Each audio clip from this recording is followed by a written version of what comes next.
Hey guys, welcome back. I'm in my little plant nook over here and was watering some plants and I realized that some of my plants have not been growing larger leaves as I had anticipated. So I did a poll and I had asked, what do you guys think? Should I go ahead and this stick is really distracting? My apologies. Anyways, let me turn this camera around so I can show you what it is I'm talking about. All right, so this is my little plant nook where my fiddle leaf fig lives and, my other philodendrons right over there. And this is the problem child right here. This monstera albo has given me this very small leaf and there's nothing wrong with it. It's absolutely perfect. But, I want it to continue to give me bigger leaves like this. So I'm gonna go ahead and give it a moss pull just to see what will happen. And I'm gonna have to give you a little short story on this. Okay, so hear me out. The last time I had given a plant a pull, it was for my Rhaphidophora tetrasperma. That thing was huge. And you know what? It didn't like it. It actually died, it rotted, and I brought it back to life and now it's currently throwing a fit. So you know what? I'm not gonna do a regular moss pull. I'm actually gonna try out this lazy moss pull that's been floating around on the interwebs.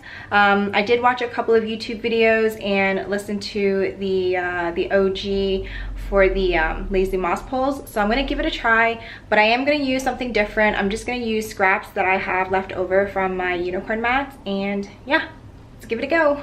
So we're back in my plant room and I got my monstera over here, and if you take a closer look at it, like it was giving me big leaves and then this medium right over here.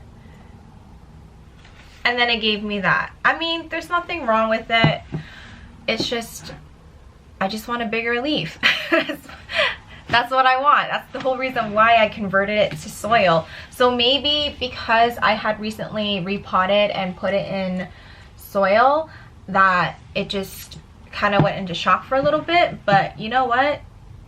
Spring is here. It's time to wake up, and I'm gonna try to give it everything that it needs to give me bigger leaves.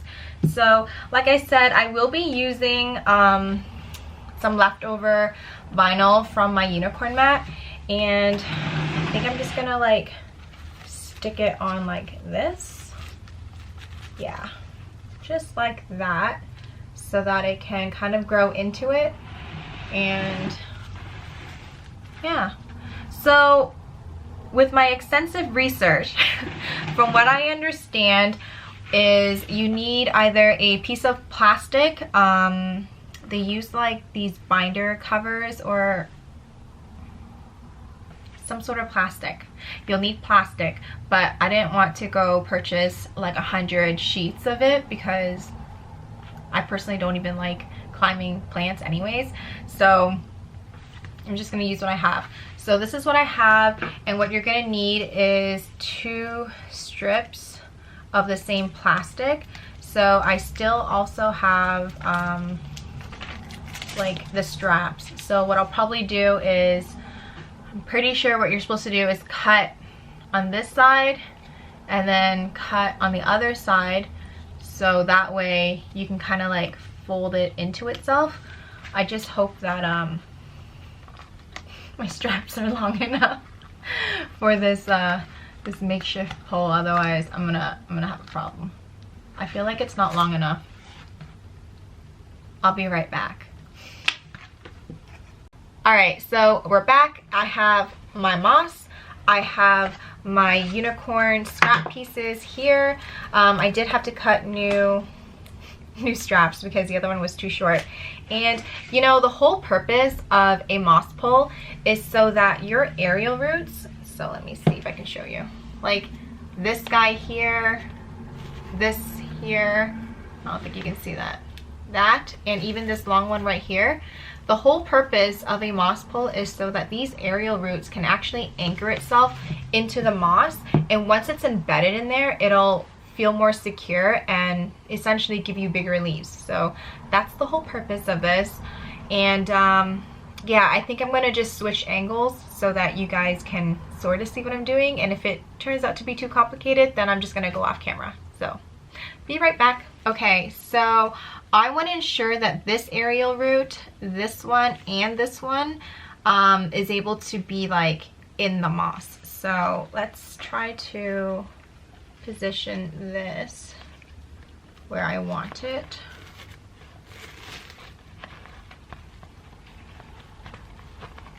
Yeah, I think it's good right there. That's not too bad. And with the other piece, I think how I'm going to start this off is I'm actually just going to anchor this down first, like up here. And then once I have this kind of like situated exactly where I want it, I will then go ahead and add the moss. So I'm gonna go off camera and do this. All right, so this is the finished product, and you know what? I'm not mad at it. So this is the side view. Here's the back view. It's very clean, very holographic, and here's the front. I didn't find it too difficult. I think the only part that was kind of frustrating for me was getting the straps right.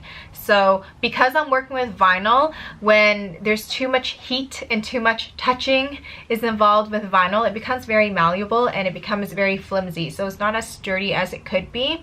So I do recommend using the plastic. I will say, just shell out the money for the plastic or split it amongst friends. But I was just working with what I had and wanted to see if it would work too. But in any case, I think this lazy moss pole is a great alternative to the regular moss poles. And speaking from past experience, I think that's simply because the plastic sheet that you're using is going to be able to hold in more humidity and moisture for your moss, whereas when you're using a moss pole, it's like just susceptible for more air to penetrate through. Although that's a good thing, it's actually bad because you're not able to retain that moisture and humidity. So what you run the risk of doing is actually drying out your moss way too quickly. And if your home is very dry, then your moss is just going to become water repellent. So I don't know if you ever noticed that, but when your moss becomes way too dry, if you try to soak it right away, it won't actually retain any of that water. It'll actually just repel the water. I think the best way to get around that is to actually take a cloth and put it over your moss pole, and then once it starts to loosen up, then you can kind of add more water. But that's just too much work for me, and I think that's how I ended up killing my plant in the first place, because my pole became too dry too quickly and I just hosed it down outside, and the thing was is that it didn't really have anywhere to go, so it just kind of like sat there, and fortunately that's how my plant died. So this is a great alternative because you can kind of see it drying out like from the back view, and because there's a covering on the back, it's going to be able to retain that moisture for you. So I think this is a great technique. Yeah, I don't know what else to say. I think it's I think it might be like the new way, and I don't hate it. So here I am. Fingers crossed it gives me a big new beautiful leaf. You'll definitely get an update from me once that happens, and if it doesn't happen, you're still gonna get an update from me. So I hope you guys enjoyed this video, and let me know down below if there's anything else you want me to try out for you so you don't have to destroy your plants. If you enjoy videos like this, please hit the subscribe button and drop a comment down below, and I'll see you guys next time. Bye!